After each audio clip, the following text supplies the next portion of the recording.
when life hits you hard. This is your comeback. Let's be real for a second. You had big dreams. You gave it your all. And still, life hit you hard. Maybe you failed in school, lost your job, your relationship crumbled, or your plans just didn't work out. And now you're sitting there thinking, did I mess it all up? I've been there. We've all been there. That feeling in the pit of your stomach, that voice telling you it's over. But I'm here to tell you, that voice is a liar. But here's the truth no one tells you. Failure is not the end. It's the beginning of a different kind of success. It's the fire that forges the steel. It's the pressure that creates the diamond.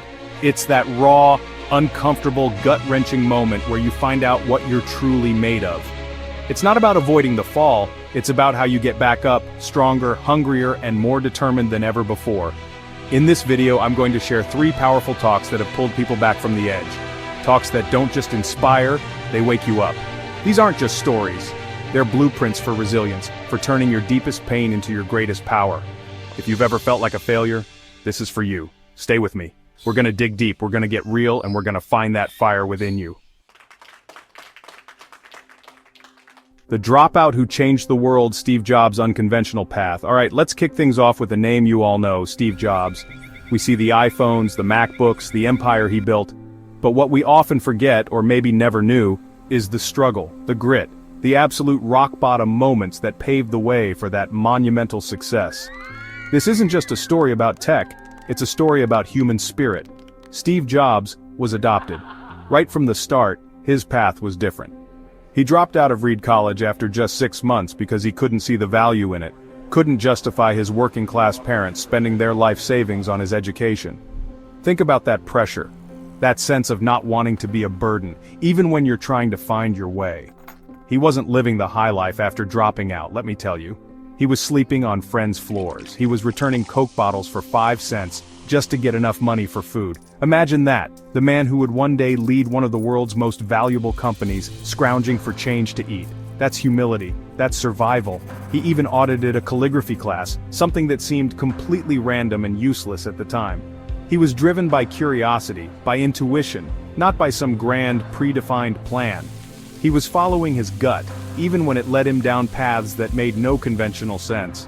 And that right there is a lesson for all of us. The man who would one day revolutionize technology, who would put a computer in everyone's pocket, was at one point a broke dropout with no clear direction. He was lost, searching, probably questioning every decision he'd ever made. How many of us have been in that exact same spot, feeling like we're wandering in the dark? In his legendary Stanford commencement address in 2005, a speech that still gives me goosebumps, Jobs shared something profound. He talked about how getting fired from Apple, the very company he co-founded, poured his heart and soul into, his baby, was the best thing that ever happened to him. Pause on that for a second. Imagine building something from the ground up, giving it your everything, your blood, sweat, and tears. It defines you. And then, boom, you're kicked out, shown the door, publicly humiliated. Most people would crumble. Most people would let that define them as a failure, and they'd never recover. But what did Steve Jobs do? Did he retreat? Did he give up? Hell no. He didn't quit. That fire inside him, that relentless drive, it was still burning. He said that getting fired, though devastating at the time, freed him to enter one of the most creative periods of his life. That failure became a catalyst. He went on to start Next, a new computer company. And then he acquired a little graphics group that would later become Pixar. Yeah, Pixar, the animation studio that has given us some of the most beloved movies of all time. Toy Story, Finding Nemo, The Incredibles. That was born from the ashes of his Apple failure. Pixar, under his guidance, would go on to become the world's most successful animation studio, changing the game entirely. It wasn't a straight line, it was a messy, unpredictable journey. From rock bottom to Hogwarts, J.K. Rowling's magic of resilience. Now let's shift gears to another incredible story of turning abject failure into world-changing success. I'm talking about J.K. Rowling, the brilliant mind behind Harry Potter. Her journey is a testament to the power of imagination, yes, but more importantly, the power of sheer, unyielding perseverance in the face of unimaginable hardship. Joanne Rowling, before she became the household name J.K. Rowling, was facing a reality that many would find crushing. She was jobless, a recently divorced single mother, and battling severe depression. This wasn't just a rough patch. This was life hitting her with everything it had, all at once. She described her situation at one point as being as poor as it is possible to be in modern Britain without being homeless. Think about that. The weight of that struggle, the constant anxiety of providing for her child, the gnawing despair of a future that looked bleak and unforgiving. That's a heavy load to carry. She was writing the early drafts of Harry Potter in cafes, often nursing a single cup of coffee for hours, stealing precious moments to write while her young daughter slept beside her.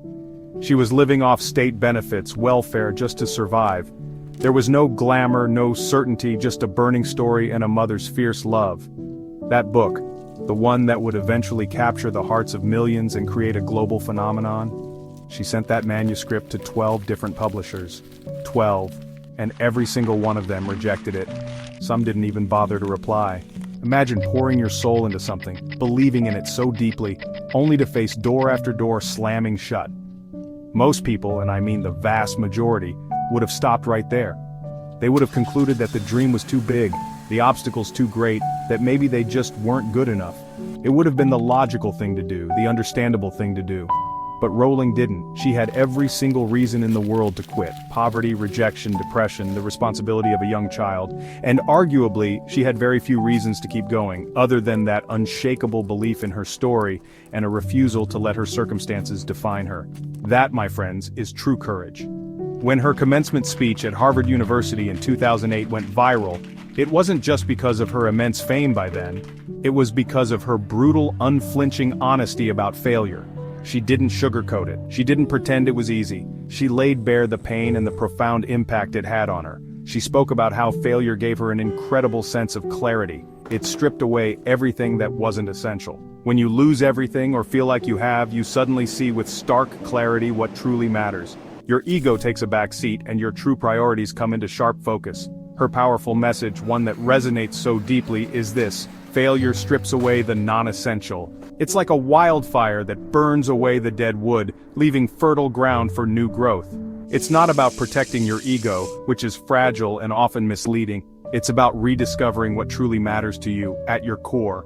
She said, and I want you to really hear this. You might never fail on the scale I did, but it is impossible to live without failing at something. Unless you live so cautiously that you might as well not have lived at all. Let that sink in for a moment. Chapter 3. The Unbreakable Mind. David Goggins and the Power of Suffering. Alright, we've talked about the intellectual resilience of Steve Jobs, the imaginative perseverance of J.K. Rowling. Now, I want to introduce you to a different kind of beast. A man whose message is raw, unapologetic, and forged in the crucible of unimaginable pain. I'm talking about David Goggins. His story isn't just inspiring, it's a punch to the gut that wakes you up.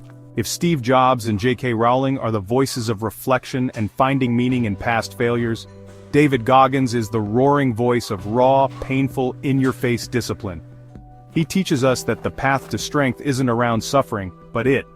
This man redefines what it means to be mentally tough. Goggins grew up in an abusive home, a childhood filled with trauma and fear. He was bullied relentlessly, insecure, significantly overweight, and crippled by anxiety. He wasn't born a warrior. He was molded by extreme adversity, and for a long time that adversity was crushing him. At one point in his life he was spraying for cockroaches at night for a living, a job that paid little and offered no future. His days were filled with unhealthy habits. He'd eat donuts and milkshakes weighing nearly 300 pounds. He failed in school, flunked through life, and could barely run a quarter of a mile.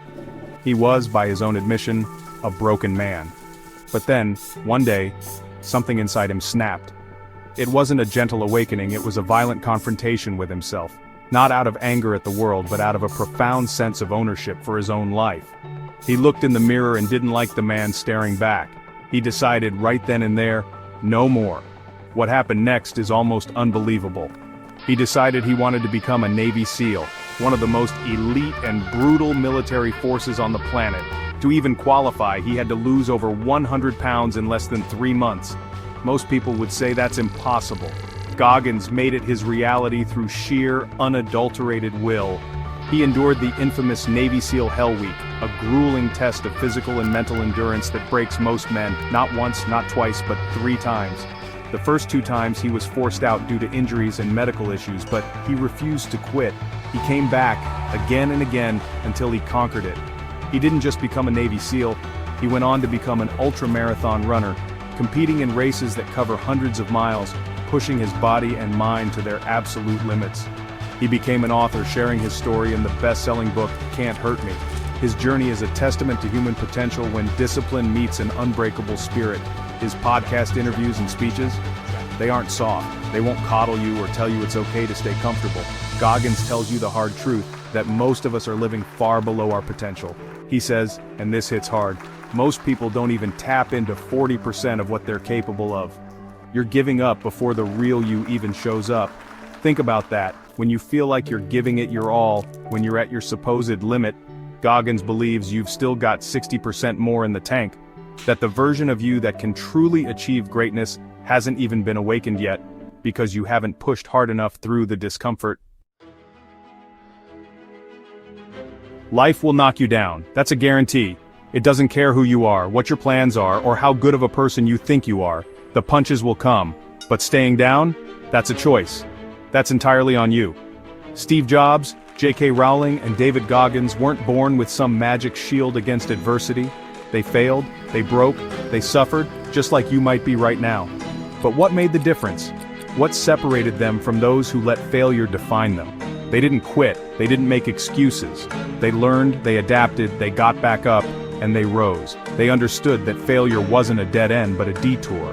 The truth is, failure isn't final unless you stop trying, unless you let that voice of doubt win. So maybe today's a low point. Maybe you're doubting everything you've ever worked for. Maybe you feel like you're buried under the weight of your mistakes. But remember this, your story isn't over. You're not at the end. You're just at the part where the hero, and that hero is you, turns it all around. You're not broken. You're becoming. If you found this video helpful, don't forget to like, share, and subscribe for more tips. See you in the next video. And please let me know in the comments, what topic would you like to see a video on next?